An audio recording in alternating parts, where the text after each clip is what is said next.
దొంగతనం. ఎవరు చేశారు దొంగతనం? ఆకారం చేసినంత శిక్ష ఎవరు పడింది?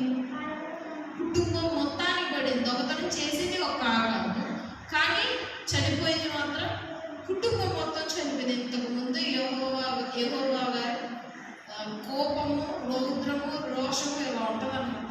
ఇంత చిన్న తప్పు చేస్తే కుటుంబం మొత్తాన్ని వెలివేయడం, పాలనలో నుండి కుటుంబం మొత్తాన్ని చంపేయడం, ఇంత శిక్ష విధించేవాడు దేవుడు.